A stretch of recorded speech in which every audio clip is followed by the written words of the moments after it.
We're 2 games in under a new manager and a whole bunch of new players, and we already have our fan base throwing the toys out the pram. What happened? Chelsea lose 3-1 to West Ham away. Let's get into it. And blue is the colour. Essien! Drogba! Lampard! That could be the championship!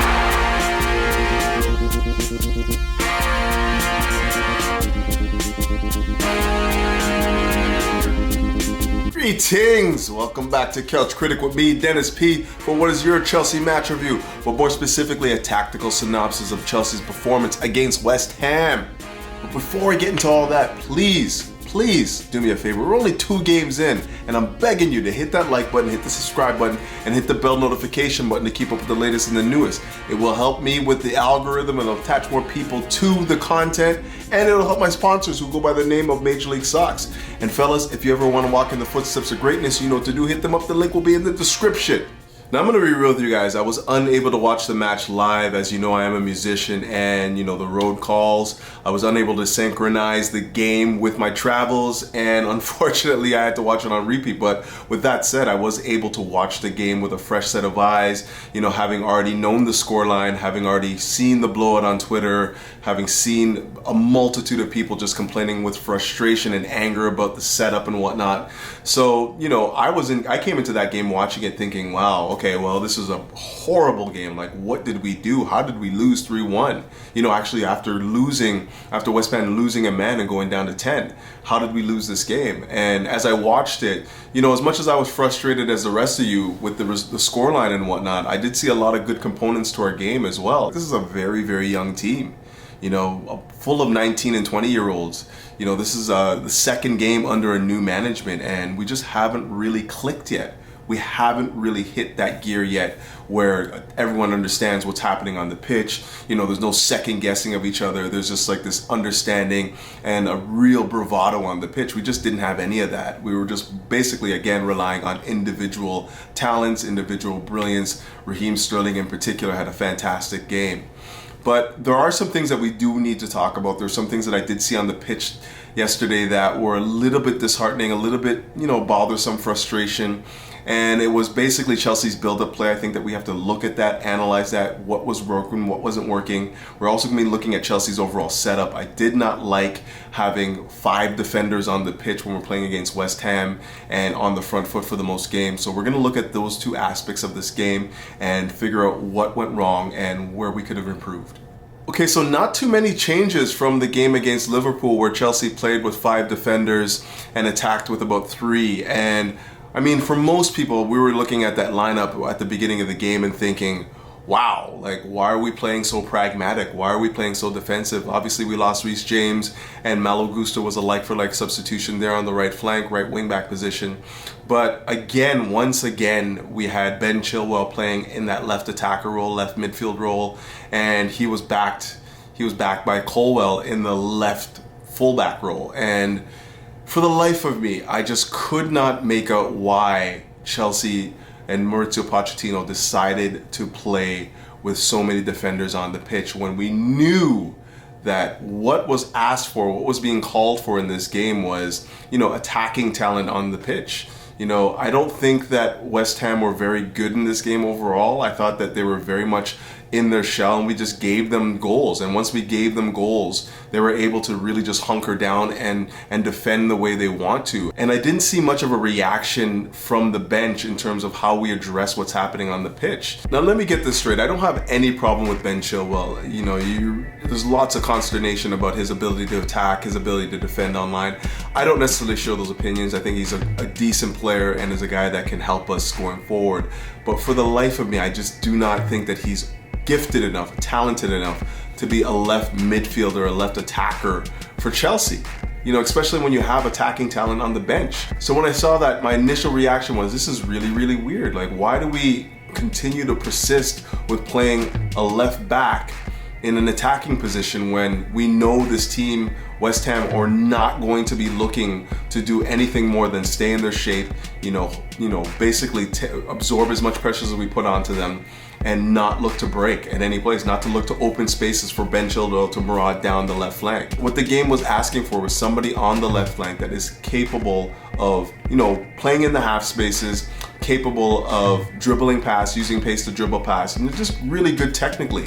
And for all the things that Ben Chilwell is, I just don't think that he possesses the technical ability to be one of our 3 attackers in the final third. And it just made absolutely no sense to me. It felt like we were playing with one man short in the attacking areas. And then to make matters worse, what we had behind him, Levi Colwill, who is rightfully a center back, playing as a left back. And I just couldn't work it out. Like, Chelsea needed numbers in the final third, and I've been harping on this for however long now. Anyone that watches my videos would know that my calling card, the one thing that I hang my hat on, is that players will always resort to their type. If you are a center back, you will think the game as a center back. If you are an attacker and you're playing in the defensive position, you will think the game as an attacker. And for the life of me, when we had Levi Colwill on the pitch, he's a center back. He's not looking to overlap, get down the flank, look to get in attacking areas, looking to attack the box and whatnot. So what was he doing playing left back for us? Where were we going to get that next body, that offensive thrust, that next body that's going to put us in positions where we have an overload on the left-hand side? So for me, that entire left side, that entire left flank was dead the entire first half. We had nothing coming down there. And for me, it was, again, just a telltale sign of how poorly we came out and how poorly we attacked this game. We just did not come with enough attacking intent and attacking purpose to really hurt West Ham, to put them on their back heels. And, this pragmatic, safe approach, playing players out of position for safety's sake, was just the wrong approach altogether. And for the life of me, the entire preseason, we played with this asymmetrical 4-2-3-1 where one of our fullbacks would stay home and the other one bomb forward. For the most part, Gusto would be the one, when he played with Ben Chilwell, who would stay home, and you would have, Chilwell just bomb up the field and create those overloads on the left-hand side. And we just haven't seen that at all. Like, anything that we worked on and were very successful on in the preseason just has not come to fruition in the regular season. I mean, what were we working on in the preseason, and why isn't it not translated to, the same sort of application in the regular season? Now, obviously, the loss of Christopher Nkunku has been devastating. Chelsea have not been able to recover from that particular loss. He was supposed to be the talismanic figure for me, a guy that could just basically be our locksmith in the final third, a guy that's scoring the crucial goals for us when we absolutely need it. He's our best attacker as far as I'm concerned. And losing him and not having a like-for-like substitution there is just devastating for a team that was starved for goals anyways. The answer to that is to look to the bench and put the players on the pitch that have some attacking intent, that think the game as attackers. I would have liked to have seen Mykhailo Mudryk start this game as opposed to Ben Chilwell or one of the defenders or one of the center backs. And I think that as much as he hasn't been fantastic for us, he has to be given these opportunities to, put himself in positions to be a match winner for us. Like, as much as he's not been that guy and he's still learning, he's still young, we have to give him every opportunity to succeed right now. And I just don't think that we did versus West Ham. Obviously, Carney Chukwuemeka played the number 10 for us and scored a fantastic goal. And then obviously a devastating injury, again, another injury to one of our attackers and a key player in that number 10 position for us. And, for me, the natural substitution there is you bring on somebody in the preseason who was really finding form, and that is Ian Maatsen for me. Like, Ian Maatsen in the number 10 position was fantastic for us in the half spaces, was fantastic for us all preseason. Everything that we were doing that was good in preseason that you would hope to kick on and carry on in the regular season was either through Nico Jackson, Christopher Nkunku, or Ian Maatsen. And the fact that we're not seeing Ian Maatsen come onto the pitch and give us meaningful minutes. So for me, this game comes down to the setup. I don't think that we set up correctly, and we also did not react to what the game was asking for.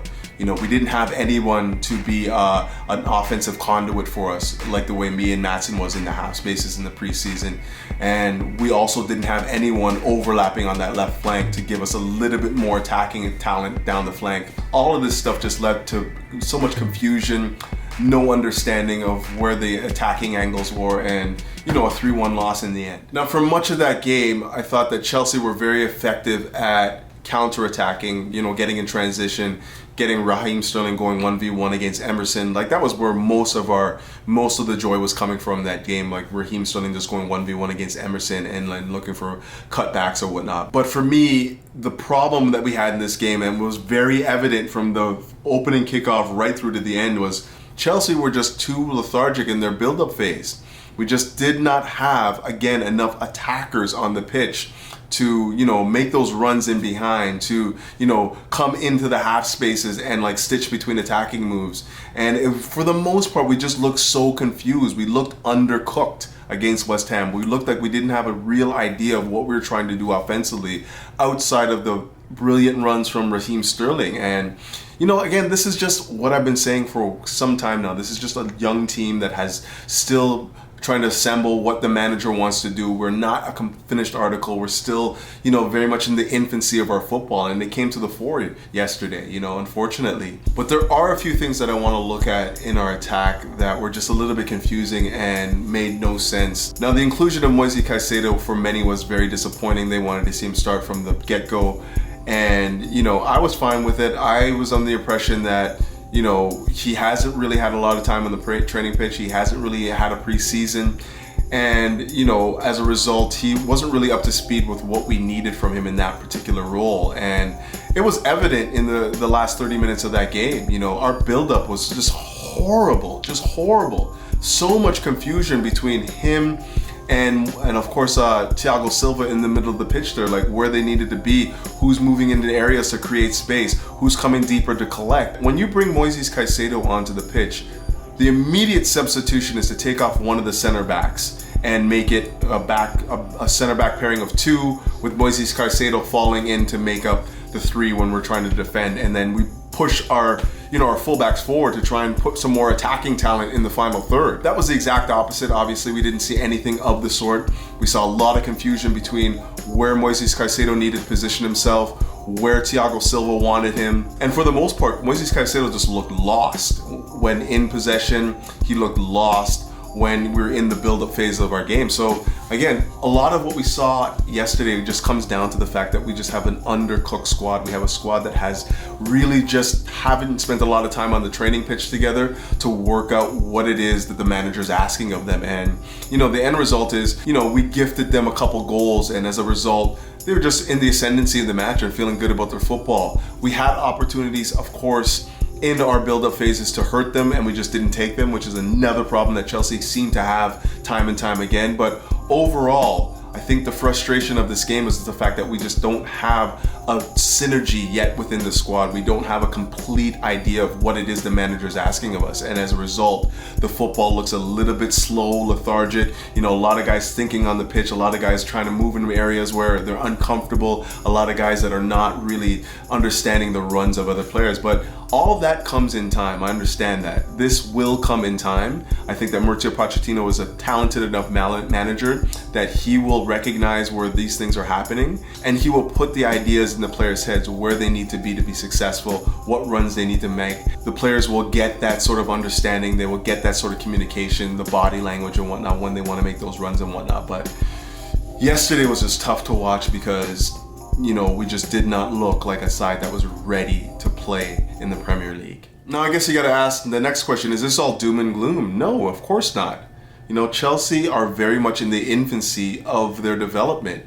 We have to give this time. We have to give the manager time to give the players the instruction that they need. Like, a lot of these players are just coming into the side for the first time. And, there's going to be some growing pains. There's going to be some understanding. There's going to be a lack of chemistry, a lack of real synergy on the pitch. And that only comes with rehearsing moves time and time again on the training pitch. We don't have necessarily an understanding of what we do when we can't do what our plan A is, because we haven't even really worked out our plan A. We're still looking for the synergy in plan A before we can start looking for other solutions in plan Bs and whatnot. The only real worrying aspect from this game that I was kind of like, wow, again, is the fact that Chelsea are not coming out of the gates and meeting the tempo and the rhythm of the game right off the bat. It takes us a very, very long time to grow into the game, to find our football, and we just can't do that. Like, I really need for this team to come out when we start in the game, hit the ground running, instill what the few actions are that we're trying to do. What are we trying to do on the pitch? What is it that we're trying to accomplish in the first 15 minutes of this game? Is it about like trying to be a little bit more direct and attacking them, like just bombing down the flanks? Is it about keeping possession, recycling possession, just really like lulling them to sleep? We just did not have an idea of what we wanted to do when we came out from the game, and it took us a very, very long to grow into it. And then again, when we came out in the second half, it was the exact same thing again. We just did not find the energy. We did not find the rhythm of the game to start it. And again, that's just down to management for me. You have to get these guys, when they come out of the locker room, with a strong understanding of what it is we're trying to do. And of course, the other aspect of that we haven't really touched on is the fact that we did not have a captain. And our captain was not on the pitch today. Obviously Reece James is out with injury. He's going to be out for about a month or so. And, we miss that. We miss somebody who is the on-field representation of Mauricio Pochettino. Somebody that can be the vocal leader and whatnot. As much as Ben Chilwell, it was...